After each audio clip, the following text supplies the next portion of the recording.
श्री गणेशाय नमः। श्री सरस्वत्यै नमः। श्री वेदपुरुषाय नमः।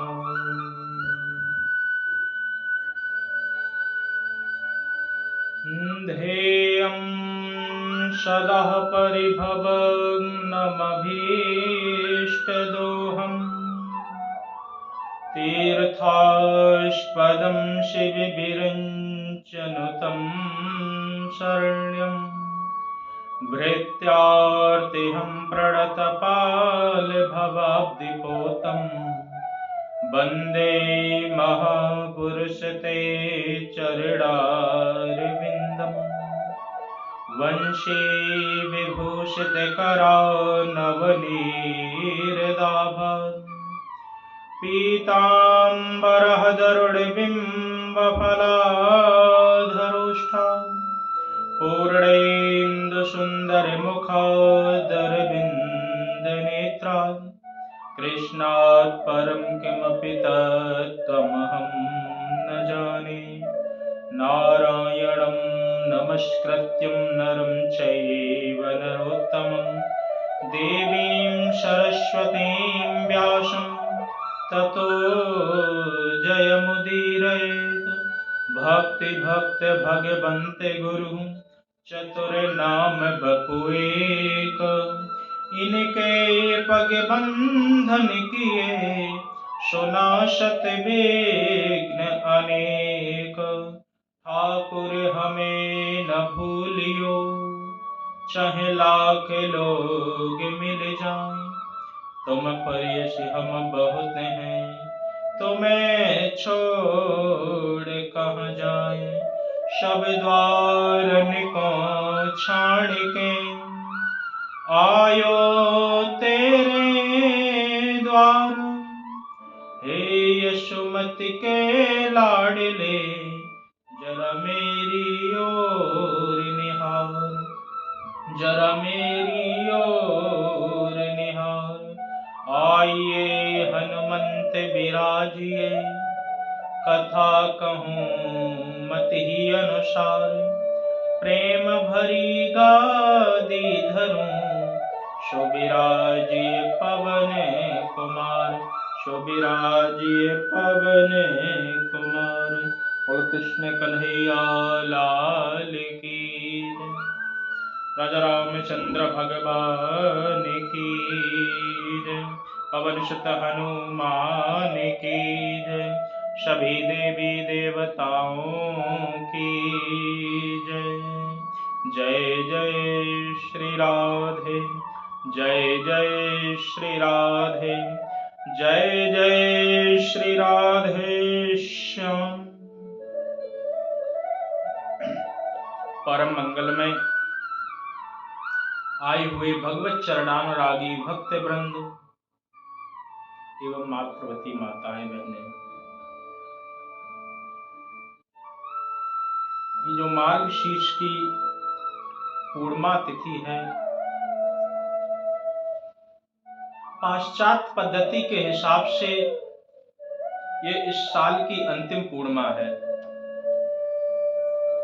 तो इस पूर्णिमा का बहुत ही विशेष महत्व है, क्योंकि इस पूर्णिमा में भगवान दत्तात्रेय जी की उत्पत्ति के साथ साथ अन्नपूर्णा माता का भी विशेष पर्व आता है। तो इसलिए ये पूर्णिमा विशेष पूर्णिमा के रूप में मानी जाती है। तो ऐसी इस पूर्णिमा में हम आज श्री सत्यनारायण भगवान की कथा में प्रवेश करेंगे। भगवान श्री सत्यनारायण की कथा प्रत्येक व्यक्ति को सभी प्रकार के मनोवांछित फलों को प्रदान करने की सामर्थ्य रखती है। जो व्यक्ति जिस भाव से, जिस संकल्प से श्री सत्यनारायण भगवान की कथा को करता है,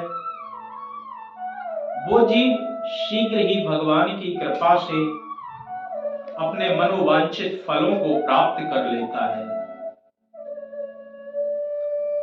ऐसी श्री सत्यनारायण भगवान की कथा में आज हम प्रवेश करेंगे।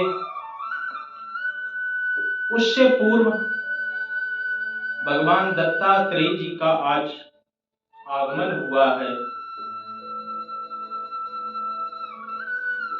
कई अनेक वर्षों पहले भगवान दत्तात्रेय इस धराधाम पर आए थे और जीवों का उन्होंने कल्याण करवाया, जीवों को उन्होंने शिक्षा प्रदान कराई। तो ऐसे श्री दत्तात्रेय भगवान के चरणों में हम प्रणाम करके थोड़ा उनकी कथा में प्रवेश करेंगे। साथ ही साथ जो पूर्णिमा की कथा में जो लोग भी तन मन धन रूप से सहयोग करते हैं, भगवान से प्रार्थना है कि उन सबके सभी प्रकार के मनोरथ सिद्ध हों, सभी प्रकार के उनके रोग दोषों का निवारण हो, साथ ही साथ उनके जीवन में खुशियों का अपार भंडार भर जाए, ऐसी भगवान से हमारी प्रार्थना है। तो आइए अब हम दत्तात्रेय भगवान जी की कथा में थोड़ा प्रवेश करें, तत्पश्चात सत्यनारायण भगवान की कथा में प्रवेश करेंगे। ये उस समय की बात है जब माता अनसुईया इस धराधाम पर खूब तप किया करती थी। उनको तप करते देख ब्रह्माणी, लक्ष्मी एवं पार्वती जी को अच्छा नहीं लगा। विचार करने लगी कि इतना ये तपस्या करती हैं, कहीं तपस्या के माध्यम से ये स्वर्ग लोक में ना आ जाएं और यहाँ पर कहीं हम सबके ऊपर राज्य ना करने लगें। तो भगवान को उन्होंने कहा, अपने अपने पतियों को उन्होंने कहा कि जाओ माता अनसुईया जी की परीक्षा लेकर के आओ। ब्रह्मा विष्णु महेश माता अनसुईया के द्वार पर पहुंचे और भिक्षा के लिए उन्होंने आवाज लगाई। जैसे भिक्षा के लिए आवाज लगाई तो माता अनसुईया बाहर आई। आकर के उन्होंने प्रणाम किया, क्योंकि वह साधु के भेष में थे। प्रणाम करने के बाद में भिक्षा के लिए पूछा कि महाराज आपको क्या चाहिए। तो उन्होंने कहा कि हम तीनों साधु बहुत भूखे हैं, हमें सिर्फ और सिर्फ भोजन करना है, लेकिन हमारी शर्त यही है कि हम आपके गोद में बैठ करके ही भोजन करेंगे। जब ये माता अनसुईया ने सुना तो सुनकर के आश्चर्यचकित हो गई। एक क्षण के लिए विचार करने लगी कि ये कैसी परीक्षा है हमारी, परंतु उन्हें परमात्मा पर भरोसा था, भगवान पर उन्हें पूर्ण विश्वास था। तो उन्होंने कहा कि ठीक है, हम तुम्हें अपने गोद में ही भोजन कराएंगे। माता अनसुईया ने हाथ में जल लिया और जल लेकर के जैसे ही मंत्र आवंत्रित किया और करते ही जल छिड़का जैसे तीनों ऋषियों पर, तो वो 6-6 महीने के छोटे बालक के रूप में परिवर्तित हो गए। इस प्रकार से माता अनसुईया जी ने अपने पतिव्रत धर्म की रक्षा की, सतीत्व को बचाया और ब्रह्मा विष्णु महेश तीनों को भोजन भी कराया। इसके बाद में जब उधर तीनों देवियों को पता लगा कि कई दिन बीत गए, अभी पतिदेव वापस नहीं आए, तो नारद जी से जब पूछा गया तो नारद जी ने सारी बात बताई। तो तीनों देवियां इस धराधाम पर आई, अनसुईया माता से क्षमा मांगी और मांग करके अपने अपने पतियों को वापस लेकर के गई। तभी से माता अनसुईया जी ने मन में प्रण किया, विचार किया कि इन तीनों देवों ने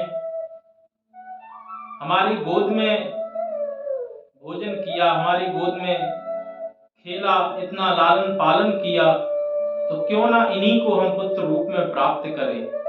जब ऐसी उन्होंने मनसा बनाई तो भगवान ने उन्हें आशीर्वाद दिया कि ठीक है, हम दत्तात्रेय के रूप में तुम्हारे यहाँ पर जन्म लेंगे और उस समय तुम्हारी इस इच्छा को पूर्ण करेंगे।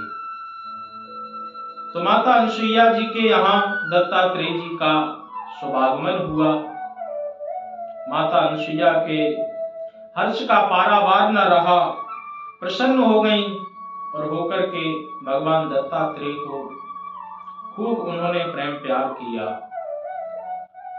उसके बाद में दत्तात्रेय भगवान जो थे वो इस धराधाम पर जीवों को शिक्षा प्रदान करने के लिए आए थे।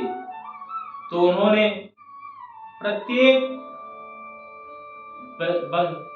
व्यक्ति से या प्रत्येक तत्व से कोई ना कोई ऐसा ज्ञान लिया और ज्ञान लेकर के संसार को उन्होंने प्रेरणा दी। तो ऐसे दत्तात्रेय भगवान ने अपने जीवन में 24 गुरु बनाए। उन 24 गुरुओं से उन्होंने कोई ना कोई ज्ञान लिया और ज्ञान लेकर के इस संसार को दिया। वैसे गुरु एक ही होना चाहिए, जो दीक्षा गुरु है वो आपका एक ही होगा, परंतु शिक्षा गुरु आपके अनेक हो सकते हैं। जिसने आपको एक अक्षर भी सुनाया है, एक अक्षर भी सिखाया है, वो भी आपका शिक्षा गुरु है। तो इस प्रकार से शिक्षा गुरु अनेकानेक बनाए जा सकते हैं, परंतु दीक्षा गुरु एक ही होना चाहिए। एक पंथ, एक मंत्र, एक कंठ, एक संत और एक ग्रंथ, इनका बड़ा महत्व है। तो किसी ने पूछा, वैसे राजा यदु ने पूछा था ये प्रश्न कि आपके गुरु कौन हैं? तो उन्होंने कहा कि मेरे गुरु जो है वो मेरी आत्म तत्व है, मेरी आत्मा ही मेरी गुरु है, परंतु मैंने अन्य 24 गुरु और बनाए जिनसे मैंने उपदेश लिया है, ज्ञान लिया है। वो गुरु कौन कौन है? पृथ्वी वायुराकाश, मापो अग्निश्चंद्रमा रवि, कपोतो जिगरः सिंधो पतंगो मधुकृद्गजा, मधुहा हरिणो मीना पिंगला कुकुरुर्वका, कुमारी शर्कृत सर्पा उर्मनी नाभि शोपेशकृत। इस प्रकार से 24 गुरु उन्होंने बनाए।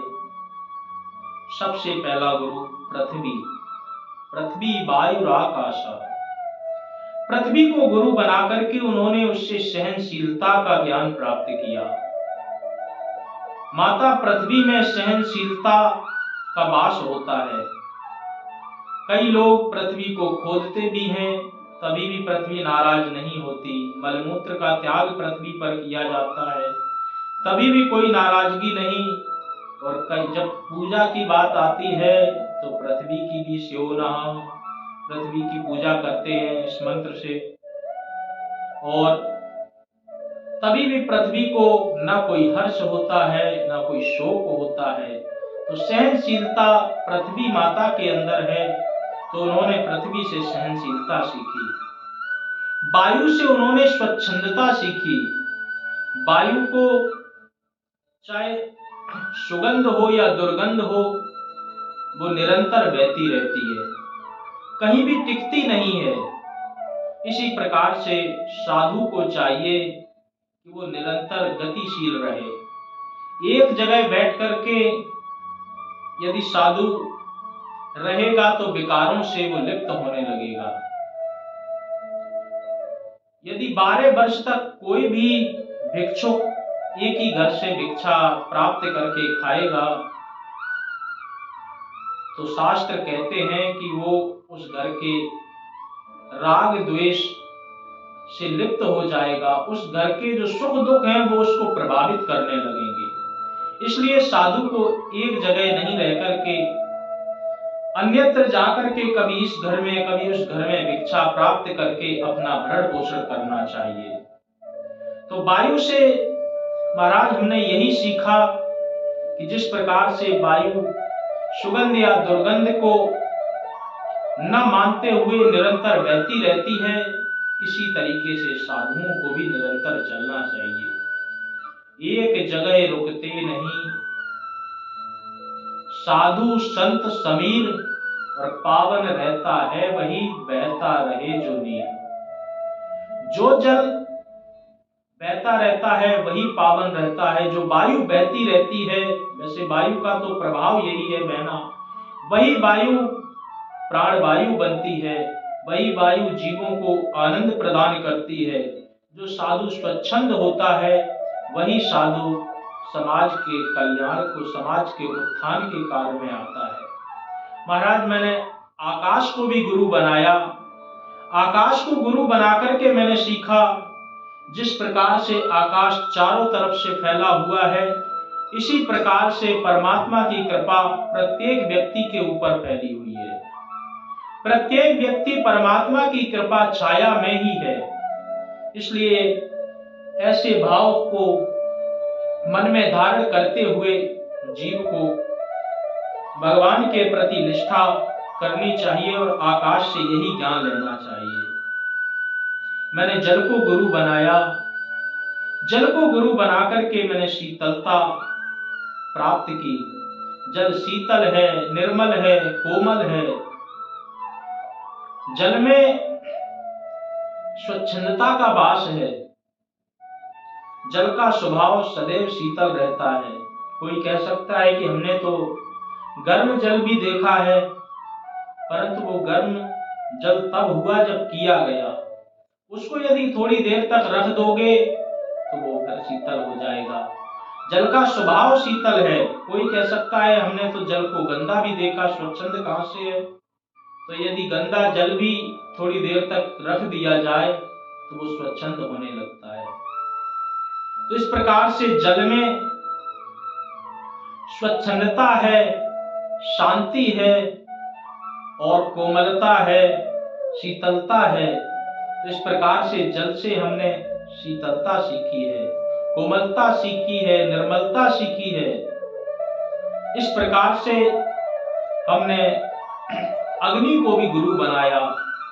अग्नि तेज है, प्रचंड है, क्रोध है, शत्रु है, विकारों को नष्ट कर देती है।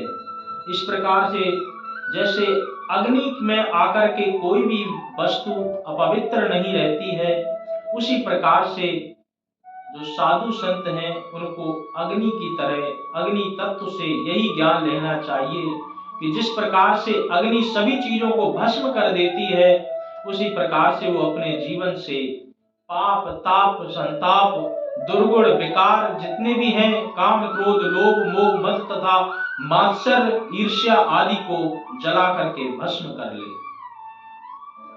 इस प्रकार से मैंने सूर्य को भी गुरु बनाया।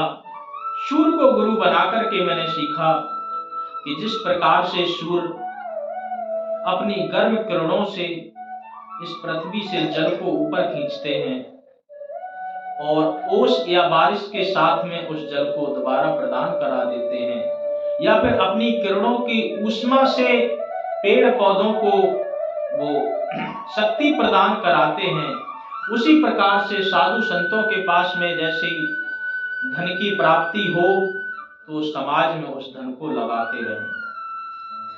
मैंने चंद्रमा को भी गुरु बनाया।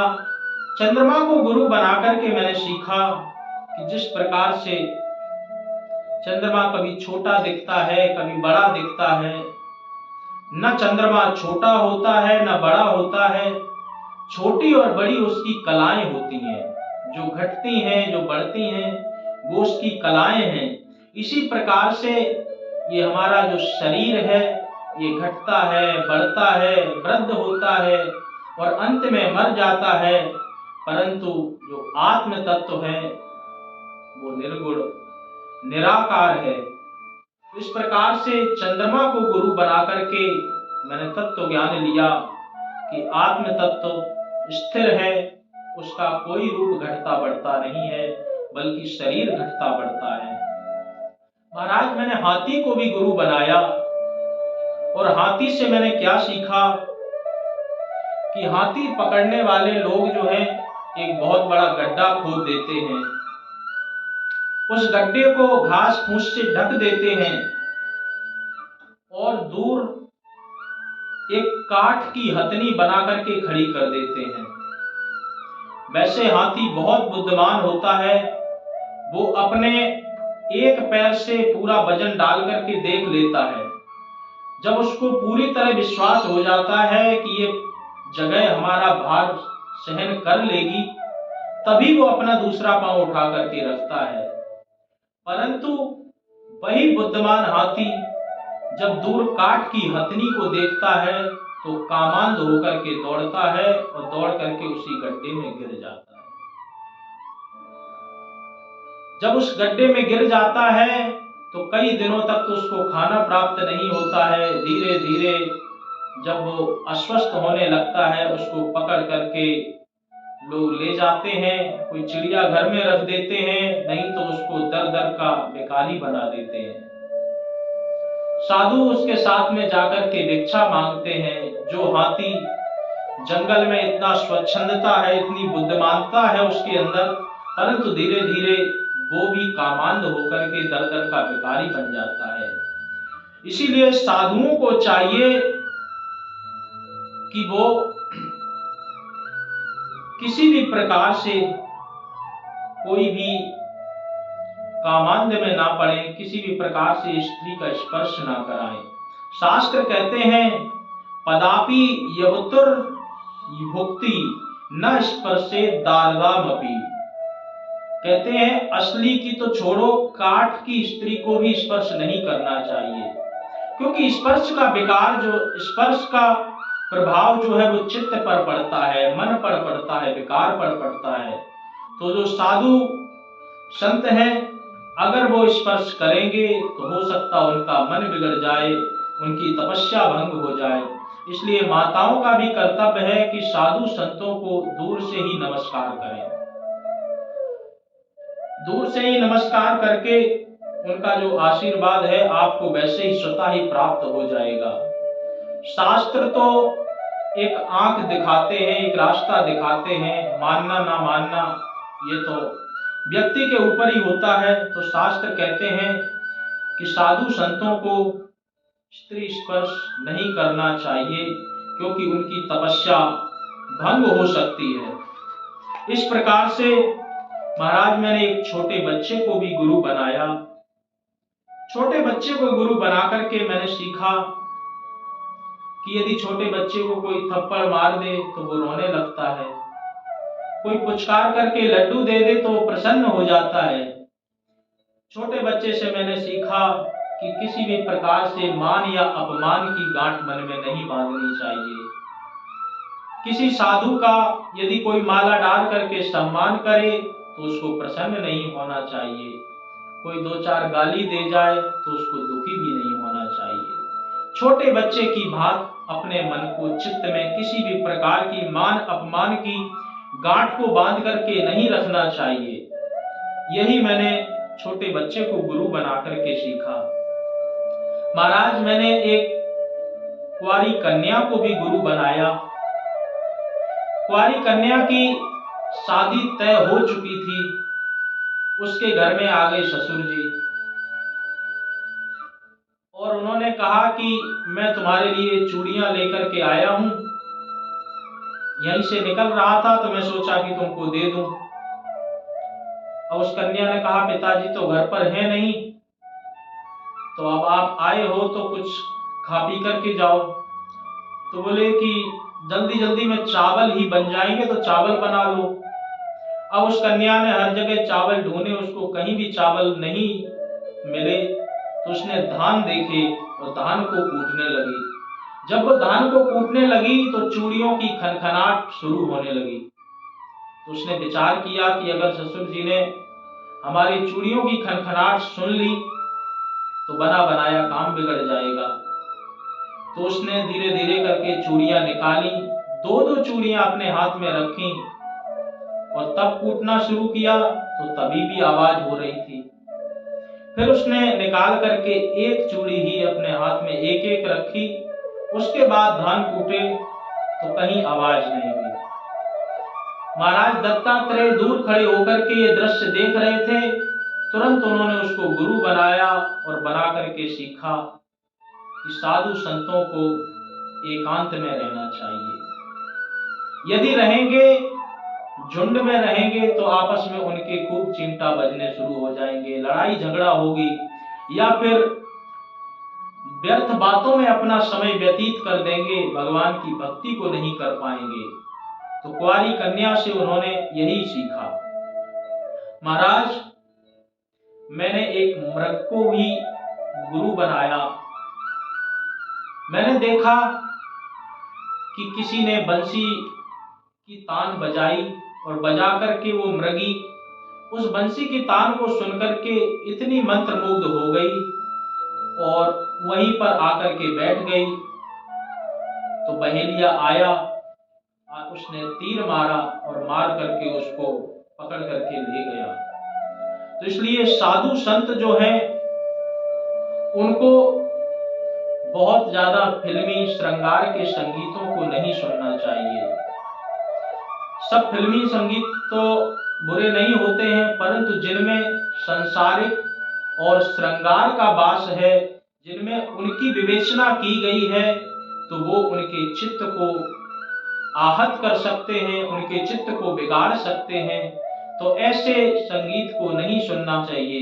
यदि कोई साधु संत इस प्रकार के संगीत को सुनेगा तो कभी न कभी उसको काम बाण घायल करेगा और उसकी नींद मृगे की समान ही दुर्गति होगी। महाराज मैंने मधुमक्खी को भी गुरु बना करके सीखा कि वो अनेकानेक फूलों पर जा करके एक एक रस को लेकर के आती है और अपना शहद बनाती है। तभी एक बहेलिया आता है और आकर के उसका सारा शहद को लेकर के जाता है। तो मैंने तुरंत गुरु बना करके सीख लिया कि कभी भी धन का बहुत ज्यादा संचय नहीं करना चाहिए। जो भी धन आए उसको अपने उपयोग में ले लें, क्योंकि धन की तीन ही गति हैं, दान, भोग और नाश। यदि आप धन को दान कर देंगे तो आपके परमार्थ के काम आएगा।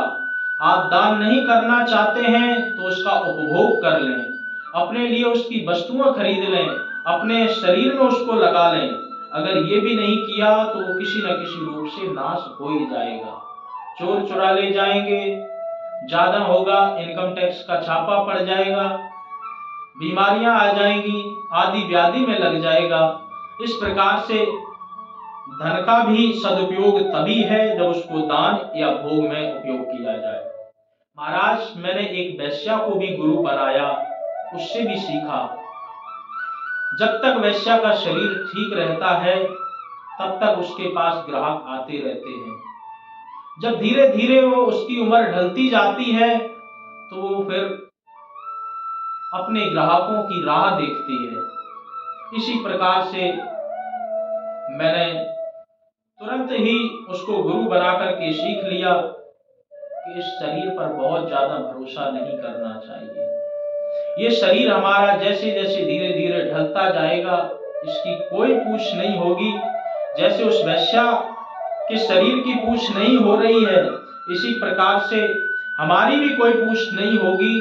तो समय रहते रहते इस शरीर का सदुपयोग कर लिया जाए, इस शरीर से भगवान की भक्ति कर ली जाए, क्योंकि बाद में ये शरीर धोखा देने वाला बनेगा। तुरंत उसको गुरु बना करके मैंने ये बात सीख ली। इस प्रकार से मैंने 24 गुरु बनाए और 24 गुरु बना करके उनसे इस प्रकार का मैंने ज्ञान प्राप्त किया। तो ऐसे दत्तात्रेय भगवान जिन्होंने इस संसार को 24 गुरुओं के माध्यम से ज्ञान प्राप्त करवाया और ज्ञान प्राप्त कराने के बाद में अंत में भगवान वैकुंठ को प्राप्त हुए। तो ऐसे दत्तात्रेय भगवान के चरणों में हम सत सत प्रणाम करते हैं, सत सत नमन करते हैं। इसी के साथ साथ में आज अन्नपूर्णा माता जी का भी पर्व आता है। संसार की भूख मिटाने के लिए, संसार की क्षुधा तृप्ति करने के लिए माता पार्वती जी ने ही अन्नपूर्णा का रूप रखा और भगवान शंकर जी ने उनसे भिक्षा प्राप्त की और सारे संसार में बांट दी। इस प्रकार से अन्नपूर्णा माता का भी अवतरण हुआ और यही दुर्गा माता या पार्वती माता, इनमें कोई अंतर नहीं है। जब हम दुर्गा चालीसा का पाठ करते हैं तो ये लाइन आती है, अन्नपूर्णा हुई जगपाला तुमहि आदि सुंदरी वाला। तो यही माता अन्नपूर्णा भी है, यही प्रलय को विनाश कराने वाली है और यही माता अनेकानेक गुणों से संपन्न है।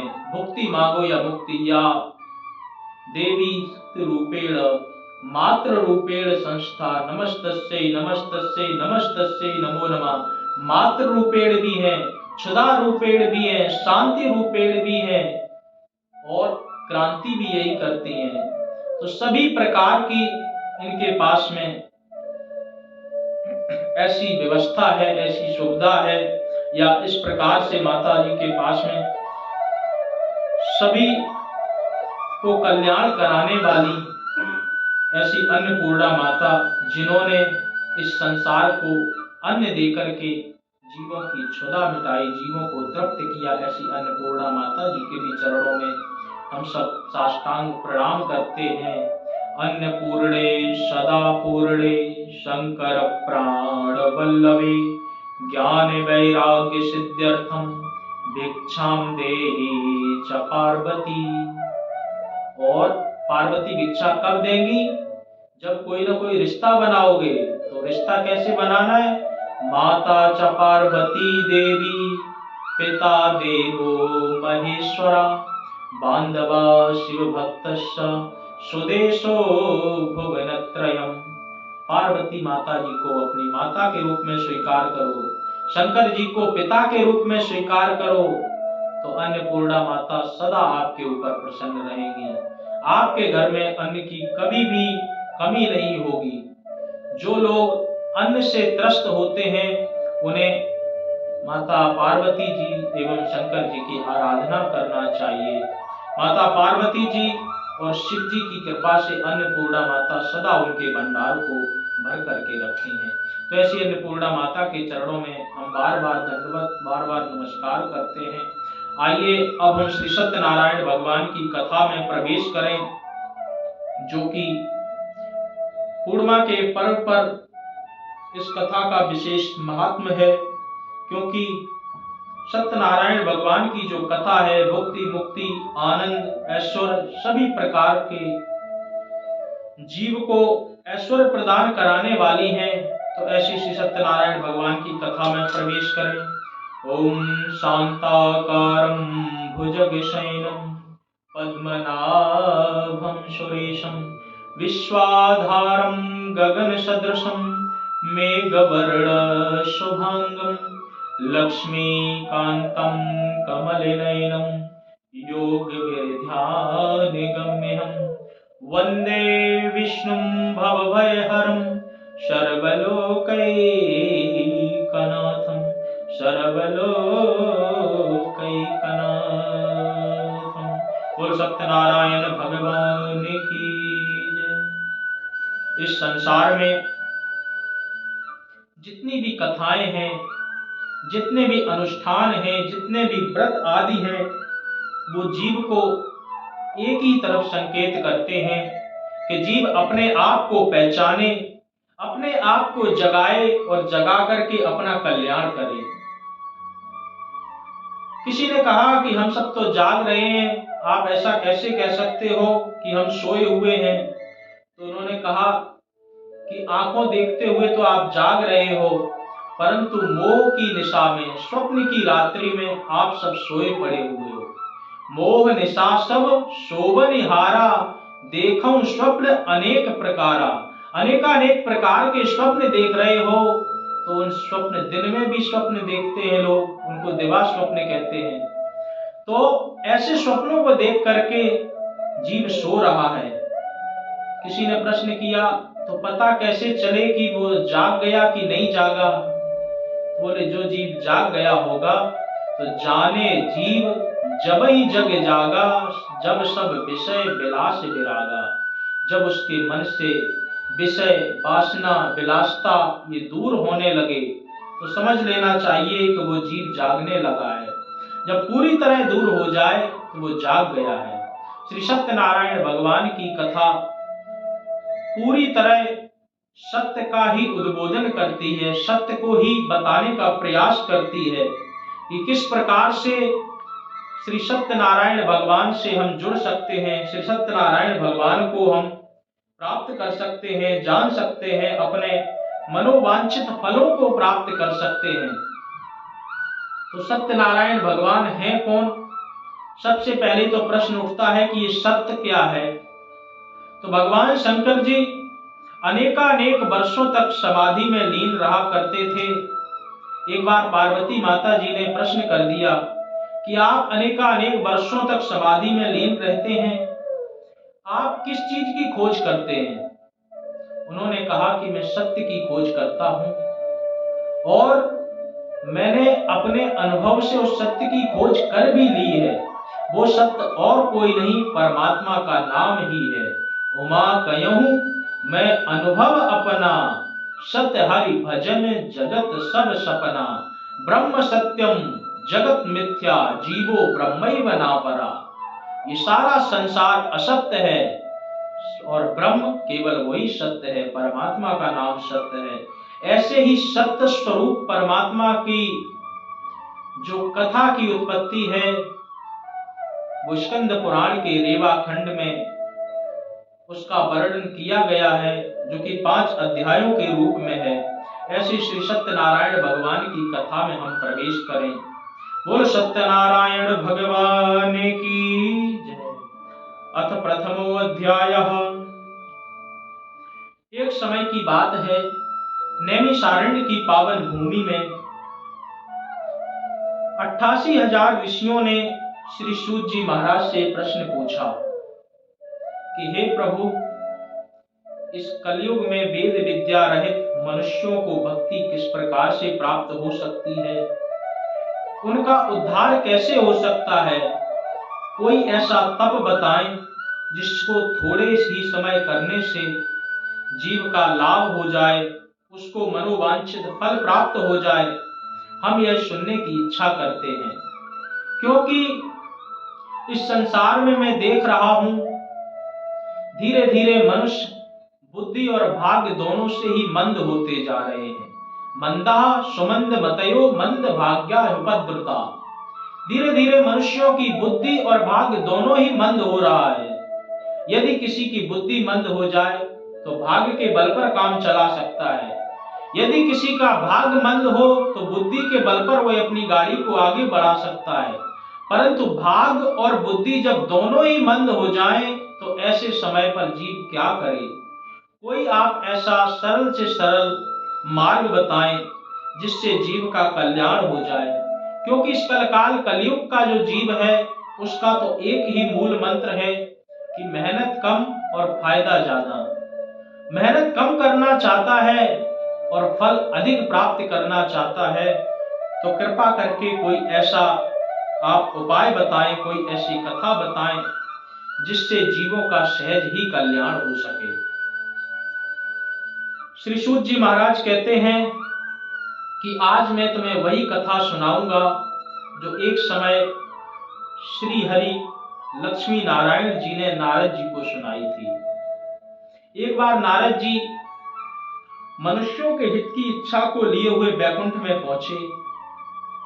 बैकुंठ में पहुंच करके उन्होंने श्री हरि नारायण जी को प्रणाम किया और प्रणाम करके कहा कि आप देवों के देव हैं, आप नारायण हैं, आपके हाथ में शंख चक्र गदा पद्म आदि सब सुशोभित हो रहे हैं।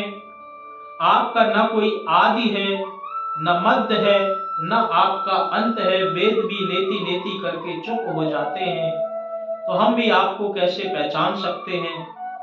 परंतु निर्गुण स्वरूप सृष्टि के कारक आप होने के साथ साथ इस सगुण संसार का भी आप ही पालन करते हैं। इस सगुण संसार का पालन कराने के लिए, उनके जीवों के दुख का निवारण करने के लिए हम आपसे एक प्रश्न करना चाहते हैं। हमने इस संसार में, इस मृत्यु लोक में अनेक तीर्थों में, अनेक स्थानों में घूम करके देख लिया, जो जीव है वो धीरे धीरे अपने असली रूप को भूल करके जानवरों की तरह अपना व्यवहार कर रहा है, अपना विचार कर रहा है। कृपा करके आप कोई ऐसा सरल से सरल उपाय बताएं जिससे जीवों का सहज ही कल्याण हो जाए। भगवान ने कहा कि नारद जी, मनुष्यों की भलाई के लिए तुमने बहुत अच्छा प्रश्न पूछा है। अब मैं तुम्हें बताता हूं, ध्यान पूर्वक सुनो। यह एक ऐसा व्रत है जो सभी प्रकार के मोह को मनुष्यों को से दूर करा देता है और स्वर्ग व मृत्यु लोक में इससे बड़ा कोई उत्तम व्रत नहीं है। यह एक दुर्लभ उत्तम व्रत है जो पुण्य प्रदान कराने वाला है। आज प्रेमवश होकर के मैं तुम्हें सुनाता हूं, उसे ध्यान पूर्वक सुनो। श्री सत्यनारायण भगवान का यह व्रत है। इस व्रत को जो भी व्यक्ति विधि पूर्वक करता है वह इस संसार में सभी प्रकार के सुखों को प्राप्त करते हुए अंत में मोक्ष को प्राप्त करता है। श्री हरि के वचन सुनकर के नारद जी ने कहा कि इस व्रत का फल क्या है, इस व्रत का विधान क्या है। मैं इस व्रत को अच्छी तरह सुनना चाहता हूं, कृपा करके मुझे बताइए कि इस व्रत को किस दिन किया जाना चाहिए, इस व्रत को कौन कौन कर सकता है, कृपा करके विस्तार पूर्वक मुझे बताइए। भगवान कहते हैं कि इस व्रत को किसी भी दिन पर किया जा सकता है, विशेष कोई दिन नहीं। पूर्णिमा के दिन अगर इस व्रत को किया जाए तो अत्यंत अच्छा है, नहीं तो आप किसी भी समय भगवान के इस व्रत को कर सकते हैं। नारद जी, ध्यान पूर्वक सुनो। दुख व शोक को दूर करने वाला, सभी स्थानों पर विजय दिलाने वाला, मानव को श्रद्धा और विश्वास के साथ शाम के समय श्री सत्यनारायण भगवान का पूजन करना चाहिए। धर्मपरायण होकर के ब्राह्मण व बंधु बांधवों को बुला करके भक्ति भाव से नैवेद्य, केले के फल, घी, दूध, गेहूं का आटा, सबाया लेकर के गुड़ एवं शक्कर आदि सभी प्रकार के भक्षण योग्य पदार्थों को मिलाकर के भगवान का भोग लगाएं। ब्राह्मणों सहित बंधु बांधवों को भोजन कराएं, स्वयं भोजन करें। भजन कीर्तन के साथ साथ भक्ति में लीन होकर के इस प्रकार से सत्यनारायण भगवान का जो भी व्रत करता है वह मनुष्य सभी प्रकार की इच्छाओं को प्राप्त कर लेता है और अंत में वह भी मृत्यु लोक से मोक्ष की तरफ चला जाता है। मोक्ष को पाने के लिए यह सबसे सरल और उत्तम उपाय है। जो भी मनुष्य इस व्रत को भक्ति भाव पूर्वक करता है वह अंत में वैकुंठ धाम को जरूर प्राप्त होता है।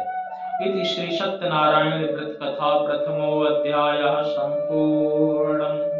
श्रीमन्नारायण नारायण नारायण, श्रीमन्नारायण नारायण नारायण, भजमन्नारायण नारायण नारायण, भजमन्नारायण नारायण नारायण, श्री सत्यनारायण नारायण नारायण, श्री सत्यनारायण नारायण नारायण।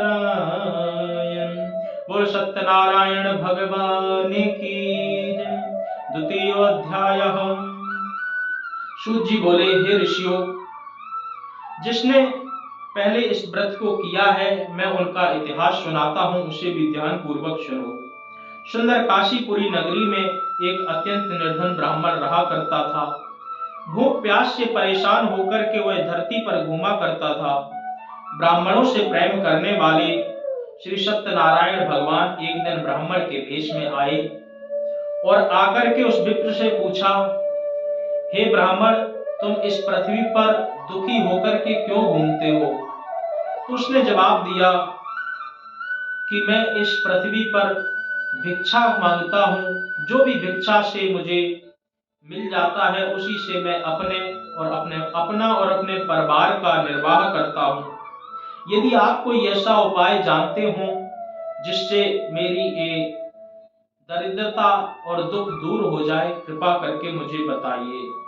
तो वृद्ध ब्राह्मण बनकर के आए श्री सत्यनारायण भगवान ने कहा कि तुम सत्यनारायण भगवान का मनोवांछित फल देने वाले व्रत का पूजन करो। इस व्रत के पूजन करने से मनुष्य सभी प्रकार के दुखों से मुक्त हो जाता है और अंत में वह वैकुंठ धाम को भी पा लेता है। इस प्रकार से व्रत का सारा विधान बता करके सत्यनारायण भगवान के रूप में आए हुए ब्राह्मण अंतर्ध्यान हो गए। ब्राह्मण मन ही मन में सोचने लगा कि मैं भी श्री सत्यनारायण भगवान का व्रत करूंगा। यह विचार करके वह घर पर गया और रात में सोने का प्रयत्न करने लगा, परंतु उसको नींद नहीं आई। जैसे ही सुबह हुआ, उठ करके वह सत्यनारायण भगवान के व्रत का निश्चय करके भिक्षा मांगने के लिए निकल पड़ा। उस दिन उस निर्धन ब्राह्मण को भिक्षा में बहुत सारा धन प्राप्त हुआ, जिससे उसने अपने बंधु बांधवों के साथ मिलकर के श्री सत्यनारायण भगवान के व्रत को संपन्न कराया।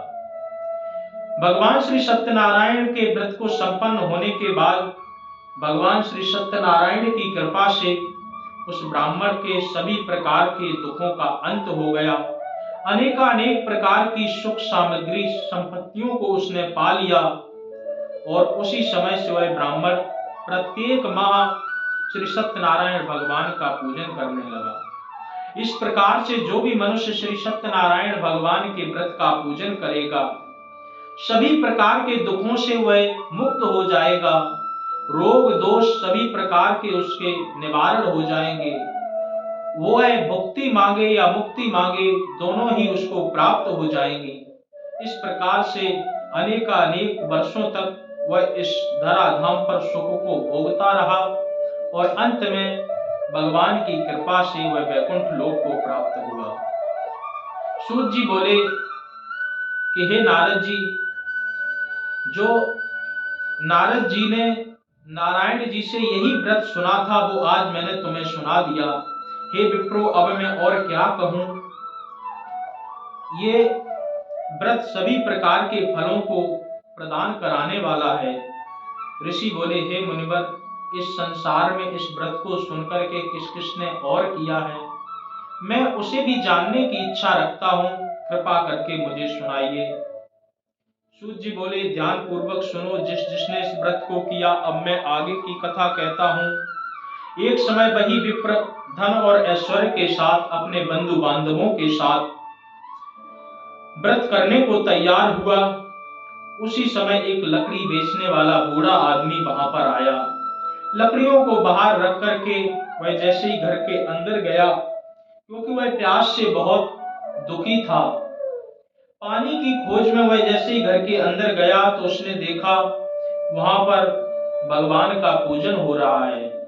वहां पर वह बैठ करके उसने पूरी कथा सुनी, प्रसाद को ग्रहण किया और अंत में उसने पूछा कि यह क्या है, कौन सा व्रत है, इस व्रत को करने का क्या फल प्राप्त होता है। तो उस विप्र ने बताया कि यह सभी प्रकार की मनोकामनाओं को पूर्ण कराने वाला श्री सत्यनारायण भगवान का व्रत है। इसी व्रत की कृपा से मेरे घर में धन धान्य समृद्धि की वृद्धि हुई है। विप्र से श्री सत्यनारायण भगवान के व्रत के बारे में जान करके लकड़हारा बहुत प्रसन्न हुआ। प्रसन्न होने के बाद में चरणामृत प्रसाद को ग्रहण करके वह अपने घर आया और घर आकर के उसने भी मन में संकल्प किया कि वह श्री सत्यनारायण भगवान के व्रत को करेगा। सुबह उठ करके उसने विचार किया, आज जो भी लकड़ी बेचने से मुझे धन प्राप्त होगा, उस धन से मैं श्री सत्यनारायण भगवान के व्रत का पूजन अवश्य करूंगा। वह लकड़ियों को बेचने के लिए जहां पर धनी लोग रहा करते थे, उस नगर में चला गया। भगवान की कृपा से उस दिन उसको लकड़ियों के 4 गुना दाम प्राप्त हुए।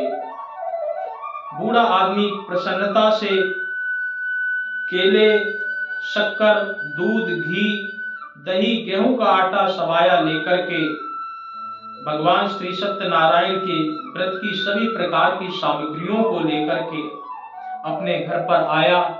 आकर के बंधु बांधवों के सहित मिलकर के उसने भगवान श्री सत्यनारायण की पूजा की। भगवान श्री सत्यनारायण की पूजा के प्रभाव से वह जो मनुष्य था पुत्र और धन से युक्त हो गया। समस्त सुखों को उसने भोगा और समस्त सुखों को भोग करके अंत में वह भी वैकुंठ धाम को प्राप्त हुआ। इति श्री सत्यनारायण व्रत कथा द्वितीयो अध्यायः संपूर्णम्। श्रीमन्नारायण नारायण नारायण, श्रीमन्नारायण नारायण नारायण, भजमन नारायण नारायण नारायण, भजमन नारायण नारायण नारायण, श्री सत्यनारायण नारायण नारायण, श्री सत्यनारायण नारायण नारायण। बोल सत्यनारायण भगवान की जय। तृतीयो अध्याय। सूत जी बोले, हे श्रेष्ठ मुनियों, अब मैं तुम्हें आगे की कथा सुनाता हूँ। पहले समय में एक उल्कामुख नाम का बुद्धिमान राजा था। वह सत्य वक्ता एवं जितेंद्रिय था। प्रत्येक दिन पर वह देव स्थानों पर जाकर के निर्धनों को धन देकर के उनके कष्ट दूर किया करता था। उसकी पत्नी कमल के मुख के समान वाली सती साध्वी थी। भद्रशिला नदी के तट पर दोनों रहा करते थे। दोनों ने एक दिन श्री सत्यनारायण भगवान का व्रत किया और व्रत करने के पश्चात प्रसाद को ग्रहण कर ही रहे थे कि उसी समय एक साधु नाम का वैश्य आया। उसके पास व्यापार करने के लिए बहुत सारा धन था। राजा को व्रत करते हुए देखने के बाद उसने विनय पूर्वक प्रश्न किया, हे राजन, आप भक्ति भाव से पूर्ण होकर के क्या कर रहे हो? मैं सुनने की इच्छा रखता हूं, कृपा करके मुझे सुनाइए। राजा बोला, हे साधु, मैं अपने बंधु बांधवों के सहित पुत्र आदि को प्राप्ति करने के लिए महान शक्तिमान श्री सत्यनारायण भगवान के व्रत का पूजन कर रहा हूँ। राजा के वचन सुनकर के साधु आदर सहित बोला, हे राजन, मुझे भी इस व्रत का सारा विधान कहिए। आपके कथनानुसार मैं भी इस व्रत को करूंगा, क्योंकि मेरे भी कोई संतान नहीं है। इस प्रकार से व्रत की सारी विधि को जान करके उसने अपने व्यापार को निवृत्त करके अपने घर पर गया और साधु की पत्नी को इस संतान देने वाले व्रत के बारे में बताया और मन ही मन संकल्प किया कि यदि मेरे कोई संतान होगी तो मैं श्री सत्यनारायण भगवान के व्रत को अवश्य करूंगा। इस प्रकार से अपनी पत्नी को बात बता करके दोनों ही संसारिक धर्म में प्रवृत्त हो गए। धीरे धीरे भगवान श्री सत्यनारायण की कृपा से उसकी साधु की पत्नी गर्भवती हो गई और 10वें महीने में उसने एक सुंदर कन्या को जन्म दिया। वह कन्या मानो दिनों दिन ऐसे बढ़ने लगी जैसे शुक्ल पक्ष का चंद्रमा बढ़ता हो। माता पिता ने प्यार से उसका नाम कलावती रख दिया। एक दिन लीलावती ने अपने पति को मीठे स्वरों में याद दिलाया कि आपने श्री सत्यनारायण भगवान के व्रत का संकल्प लिया था। अब इस व्रत को करने का समय आ गया है, कृपा करके अब इस व्रत को करिए। साधु बोला कि मैं इस व्रत को अपनी पुत्री के विवाह पर करूंगा। ऐसा आश्वासन देकर के उसने अपने पत्नी को शांत कराया। एक दिन उसने देखा कि उसकी पुत्री सखियों के साथ में खेल रही थी। जैसे ही उसने देखा तो देख करके उसको लगा कि उसकी कन्या विवाह के योग्य हो गई। उसने दूत को बुलाया और कहा कि मेरी पुत्री के सुयोग्य कोई वर ढूंढ करके ले आओ। दूत तुरंत कंचनपुर नगर गांव में गया और वहां से लड़की के सुयोग्य एक वर को ढूंढ करके ले आया। देख करके साधु ने अपने बंधु बांधवों के सहित मिल करके उस कन्या का उस योग्य वर के साथ धूमधाम से विवाह कराया। विवाह संपन्न होने के बाद प्रसन्नता से वह अपने कार्यों में फिर लग गया, परंतु दुर्भाग्यवश अभी भी उसने श्री सत्यनारायण भगवान का पूजन नहीं किया। इस पर श्री सत्यनारायण भगवान क्रोधित हो गए और साधु को श्राप दिया कि उसको अत्यधिक दुख प्राप्त हो। अपने कार्य में कुशल साधु बनिया जमाई को लेकर के समुद्र के पास स्थित रत्नापुर नगर में गया। वहां जाकर के ससुर और दामाद दोनों राजा चंद्रकेतु के यहाँ पर व्यापार करने लगे। एक दिन श्री सत्यनारायण भगवान की माया से एक चोर राजा के यहाँ से धन चुरा करके भाग रहा था।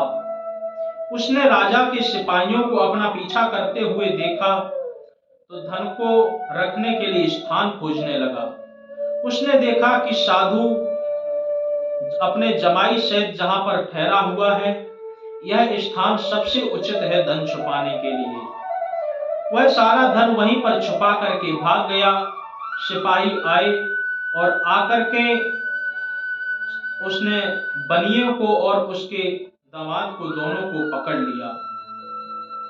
जैसे ही पकड़ करके राजा के पास लेकर के गए और कहा कि हे राजन, हम चोरों को पकड़ करके ले आए हैं, आप आगे की कार्रवाई की आज्ञा दें। राजा क्रोध में भरा हुआ था। कहा कि दोनों को कठिन कारावास में डाल दिया जाए और इनका जो धन है वो भी सारा छीन लिया जाए। राजा की आज्ञा पाकर के सिपाहियों ने उन दोनों को कठिन कारागार में डाल दिया और जो उनके पास में धन था उसको भी छीन लिया।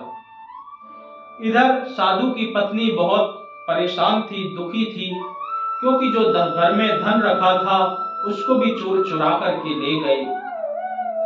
एक दिन कलावती एक ब्राह्मण के घर में भिक्षा मांगने के लिए गई थी, परंतु उसने वहां पर श्री सत्यनारायण भगवान के व्रत को होते हुए देखा तो वहीं पर बैठ गई।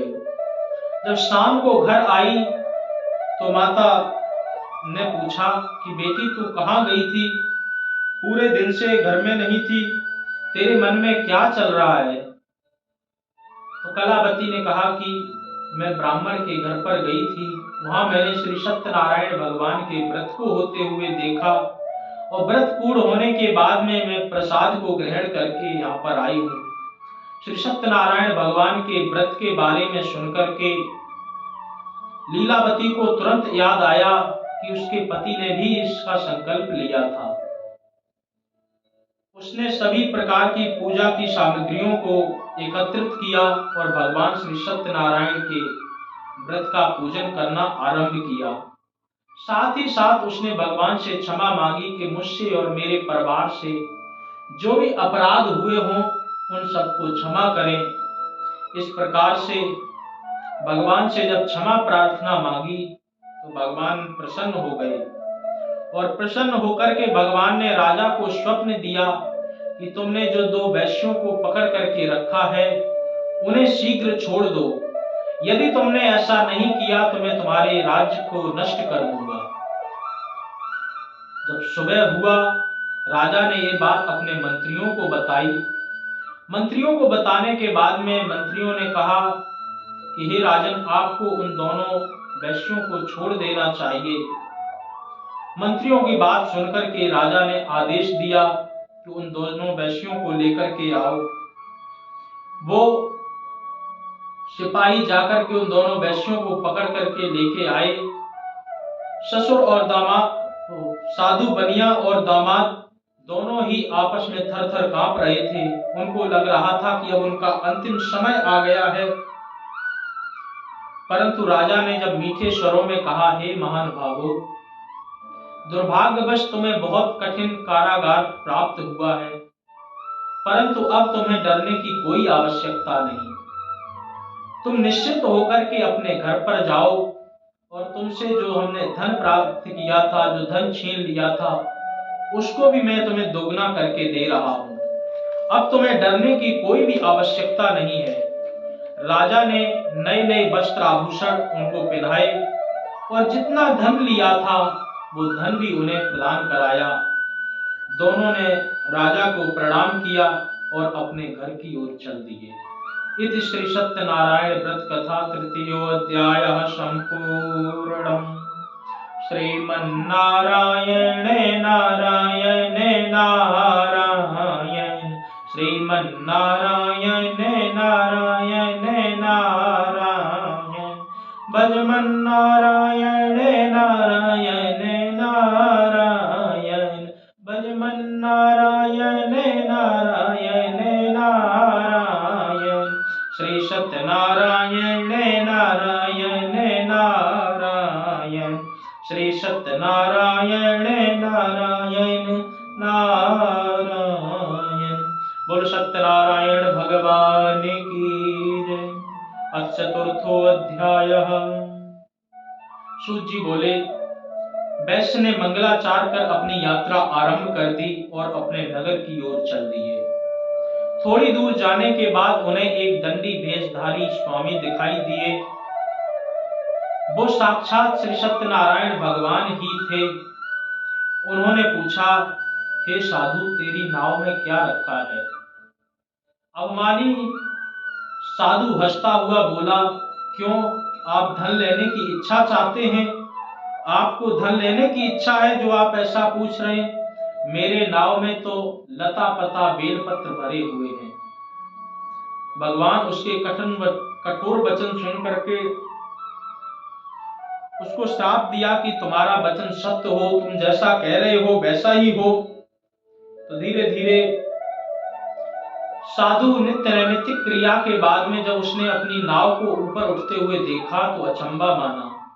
जैसे ही नाव में जाकर के देखा तो देखा जो भी सोना चांदी और मुद्राएं थी वो सब लता पता बेलपत्र के रूप में परिवर्तित हो गए। यह देख करके वह साधु वहीं पर बेहोश हो गया। उसके दामाद ने जैसे तैसे उसको मूर्छित से जगाया और जगा करके कहा, ये वही दंडी स्वामी का श्राप है जिनसे हमने सबने झूठ बोला था। अब हमें जाकर के उन्हीं से क्षमा मांगनी चाहिए। जैसे ही दंडी स्वामी के पास में गए और अपने अपराधों की क्षमा मांगी तो भगवान प्रसन्न हो गए। प्रसन्न होकर के कहा कि तुम्हें बहुत ही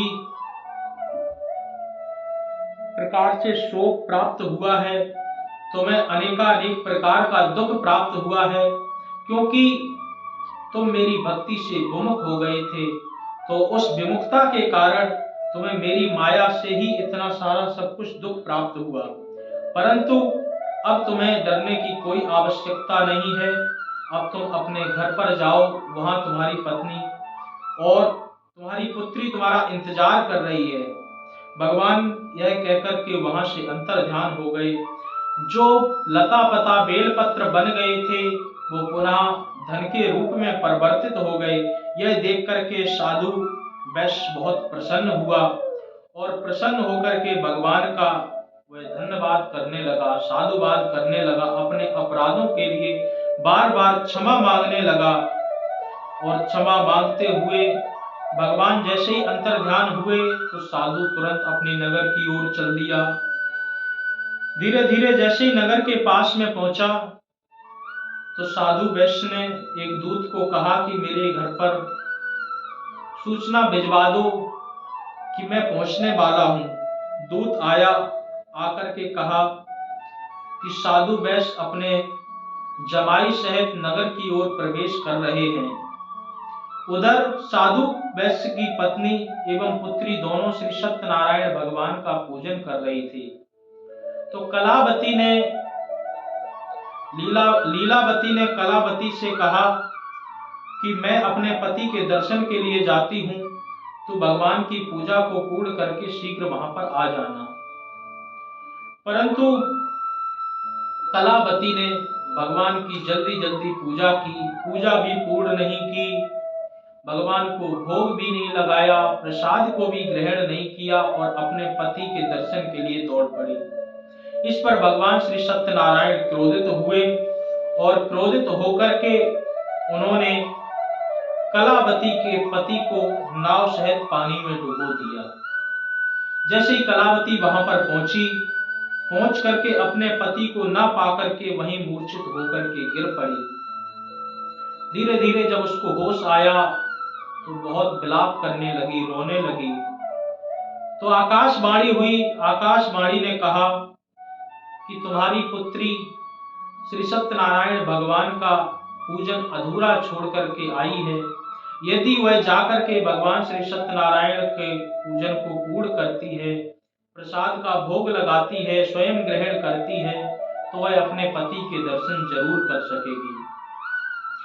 इस प्रकार से कलावती ने आकाशवाणी सुनी और पुनः वापस घर पर आई। आकर के भगवान श्री सत्यनारायण की पूजा पूरी की, प्रसाद को भोग लगाया, उसने स्वयं भी ग्रहण किया, अपने अपराध के लिए क्षमा भी मांगी। भगवान प्रसन्न हुए और प्रसन्न होकर के नाव सहित उसके पति दोबारा वहीं पर आ गए। पति के दर्शन पाकर के वह बहुत ही प्रसन्न हुई और प्रसन्न होने के बाद अपने बंधु बांधवों के साथ बैठ करके वहीं पर उसने श्री सत्यनारायण भगवान का विधि विधान से पूजन किया। अनेक वर्ष तक वह श्री सत्यनारायण भगवान के पूजन को करती रही और अंत में वह भी भगवान की कृपा को प्राप्त करते हुए, समस्त सुखों को भोगते हुए अंत में स्वर्गलोक को प्राप्त हुई। इति श्री सत्यनारायण व्रत कथा चतुर्थो अध्यायः संपूर्णम्। श्रीमन्नारायण नारायण नारायण, श्रीमन्नारायण नारायण नारायण, भजमन्नारायण नारायण नारायण, भजमन्नारायण नारायण नारायण, श्री सत्यनारायण नारायण नारायण, श्री सत्यनारायण नारायण नारायण। और सत्यनारायण भगवान की जय। अथ पंचमो अध्यायः। सूत जी बोले, हे ऋषियों, अब मैं तुम्हें एक कथा और सुनाता हूँ, उसे भी ध्यान पूर्वक सुनो। प्रजा पालन में लीन तुंगध्वज नाम का राजा था। उसने भी एक दिन भगवान के प्रसाद का परित्याग किया। एक बार वह वन में जाकर के वन्य पशुओं को मार करके एक बड़ के पेड़ के नीचे आया। वहां पर कुछ ग्वाल बाल भगवान श्री सत्यनारायण के व्रत का पूजन कर रहे थे। राजा ने अभिमानवश उस पूजन स्थान को प्रणाम भी नहीं किया। जब ग्वाल बाल उसको प्रसाद देने के लिए आए तो उसने प्रसाद को भी फेंक दिया। इस पर श्री सत्यनारायण भगवान क्रोधित हुए और उसके राज को सब नष्ट भ्रष्ट कर दिया। जैसे वह अपने राज्य में पहुंच करके उसने देखा कि उसका राज्य पूरा तहस नहस पड़ा हुआ था। वह शीघ्र ही समझ गया कि ये श्री सत्यनारायण भगवान की ही माया है। वह दोबारा उस जंगल में आया, उस बड़ के पेड़ के नीचे बैठ करके ग्वालों के साथ भगवान श्री सत्यनारायण की पूजा की। उस प्रसाद को उसने ग्रहण किया। भगवान श्री सत्यनारायण की कृपा से पहले जैसा ही सब कुछ हो गया। उसका राज्य ठीक हो गया। उसने फिर दीर्घ काल तक सुख भोगा और मरणोपरांत वह भी स्वर्गलोक की ओर चला गया। जो भी मनुष्य इस श्री सत्यनारायण व्रत कथा का जो पूजन है, ये दुर्लभ पूजन को जो भी व्यक्ति करता है, भगवान की अनुकंपा से धन धान्य की प्राप्ति कर लेता है, निर्धन धनी हो जाता है। जो भयमुक्त होकर के जीवन जीता है, जिसको अत्याधिक भय होता है, जो डरता है, उसका डर खत्म हो जाता है, संतानहीन संतानों को प्राप्त कर लेता है। सभी प्रकार के मनोरथों को पूर्ण करने वाली श्री सत्यनारायण भगवान की कथा है। आप भक्ति मांगो या मुक्ति मांगो, सभी प्रकार की आपकी इच्छाओं को पूर्ण करने वाली ये श्री सत्यनारायण भगवान की व्रत कथा, इच्छाओं को पूर्ण करने के साथ साथ आपके पाप, ताप, संताप सभी को नष्ट कर देती है और सभी प्रकार के मनोरथ पूर्ण होने के बाद में मनुष्य अंत काल में वैकुंठ की ओर भी चला जाता है। सूत जी बोले, जिन्होंने इस व्रत को पहले किया था, अब मैं उनके दूसरे जन्म की कथा सुनाता हूं, उसे भी ध्यान पूर्वक सुनो। वृद्ध शतानंद ब्राह्मण जो था वह सुदामा के रूप में आया और आकर के उसने भी अंत में मोक्ष की प्राप्ति की। लकड़हारे का अगला जन्म निषाद के रूप में आया, भगवान राम जी से मित्रता करके वह भी वैकुंठ धाम को गया। उनका मुख नाम का जो राजा था वह दशरथ जी के रूप में आकर के उन्होंने भी वैकुंठ को प्राप्त किया। साधु नाम का जो वैश्य था वह मोरध्वज बनकर के अपने पुत्र को आरे से चीर करके भगवान की परीक्षा में उत्तीर्ण होकर के उसने भी अंत में मोक्ष पाया। महाराज तुंगध्वज जो थे वह स्वयंभू होकर के भगवान की भक्ति में युक्त हुए, कर्मों को करते करते उन्होंने भी अपने अंत समय में मोक्ष को प्राप्त किया। जो भी मनुष्य इस श्री सत्यनारायण व्रत कथा को भक्ति भाव से करता है वह मनुष्य सभी प्रकार की इच्छाओं को पूर्ण कर लेता है, भगवान की भक्ति में लीन हो जाता है, सभी प्रकार के फलों को प्राप्त करता है। ऐसी श्री सत्यनारायण भगवान की व्रत कथा है। इस कलकाल कलयुग में ये श्री सत्यनारायण की भगवान की ही ऐसी कथा है जो थोड़े से प्रयास से अधिक फल प्रदान कराती है। अंत युगों में जो अनेक वर्ष तपस्या करके अनेक यज्ञ अनुष्ठान करके जो फल प्राप्त होता था, इस श्री कलकाल कलयुग में श्री सत्यनारायण भगवान की व्रत कथा ही उन सभी फलों को प्रदान कराने का सामर्थ्य रखती है। तो ऐसी श्री सत्यनारायण भगवान की व्रत कथा है। इति श्री सत्यनारायण व्रत कथा पंचमोऽध्यायः सम्पूर्णम्। श्रीमन्नारायण नारायण नारायण, श्रीमन्नारायण नारायण नारायण, भजमन्नारायण नारायण नारायण, भजमन्नारायण नारायण नारायण, श्री सत्यनारायण नारायण नारायण, श्री सत्यनारायण नारायण नारायण। बोल सत्यनारायण भगवान की जय। श्री सत्यनारायण भगवान की जो व्रत कथा है वो यही संदेश देती है कि यदि आप कोई भी अपने मन में इच्छा को प्राप्त करने के लिए भगवान की पूजा अनुष्ठान के लिए व्रत करते हैं तो समय रहते हुए उस व्रत को जरूर पूर्ण कर लें।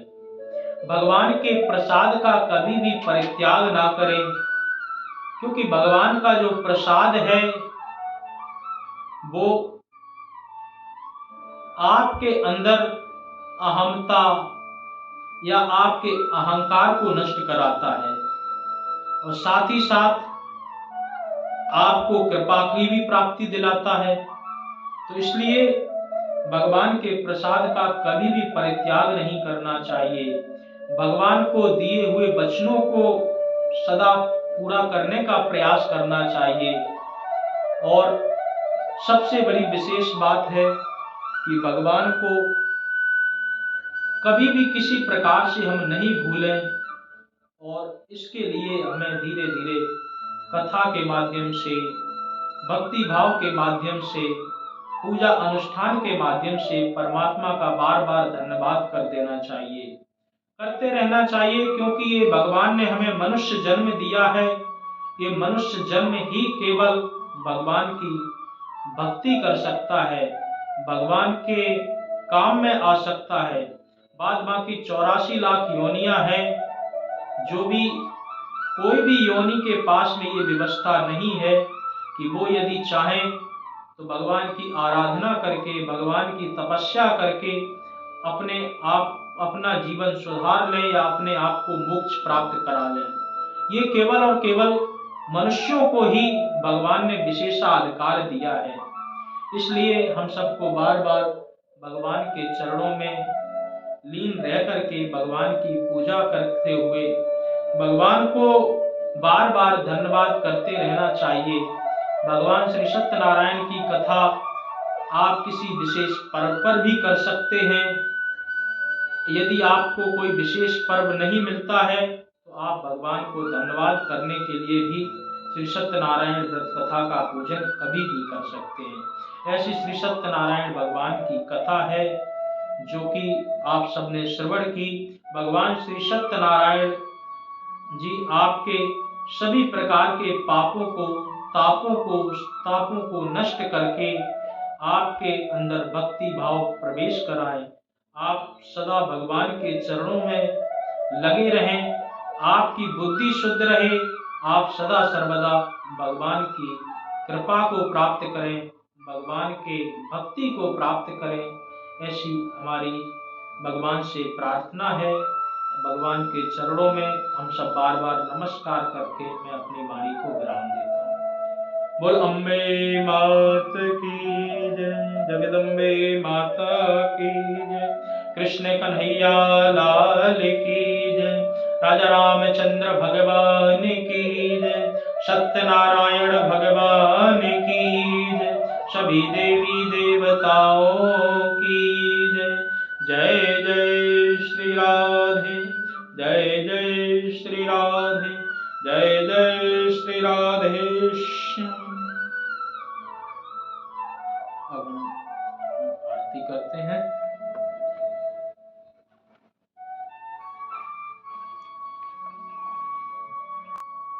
तो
जय राजा बने भक्ति करी स्वामी बने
चंड मुंड संहारे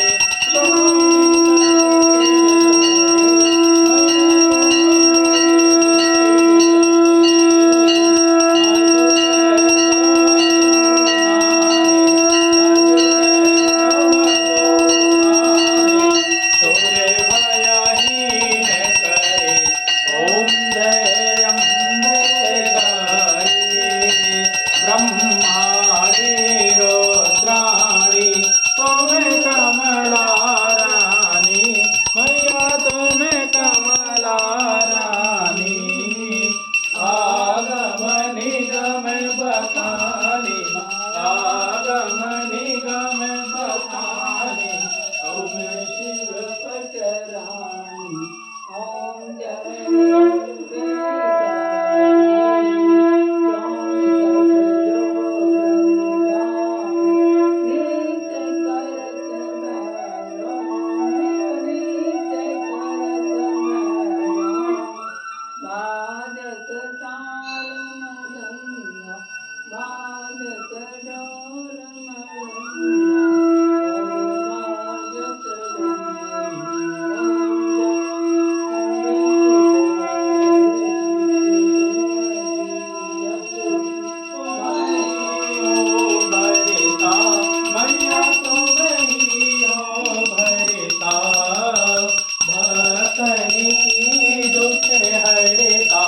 भक्तन की दुख हरता सुख संपत्ति करता ओम जय अम्बे गौरी भुजा कहते अति शोभित बड़े मुद्राधारी मैया बड़े मुद्राधारी मन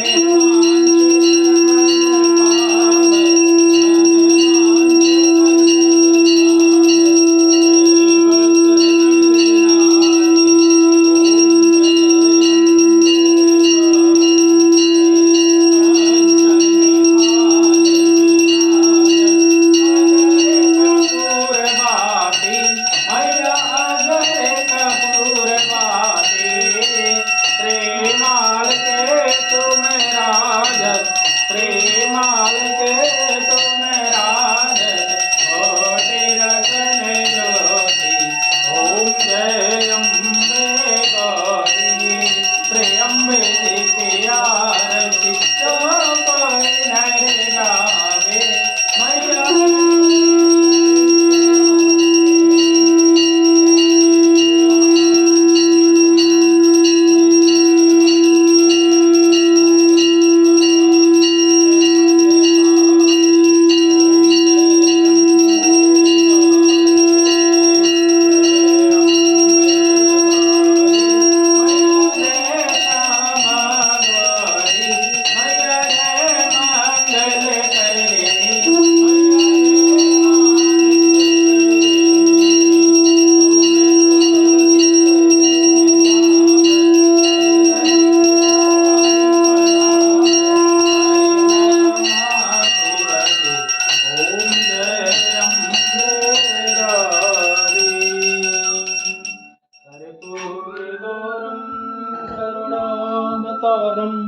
संसार सारं भुजगेन्द्रहारं सदा वसन्तं हृदयारविन्दे भवं भवानी सहितं नमामि मङ्गलं भगवान् विष्णुः मङ्गलं गरुडध्वजः मङ्गलं पुण्डरीकाक्ष मङ्गलाय तनोहरि सर्वमङ्गलमाङ्गल्ये शिवे सर्वार्थ साधिके शरणे त्र्यंबके गौरी नारायणी नमोस्तुते नारायणी नमोस्तुते त्वमेव माता च पिता त्वमेव बन्धु च सखा त्वमेव विद्या द्रवणं त्वमेव सर्वं मम देव सर्वे भवन्तु सुखिनः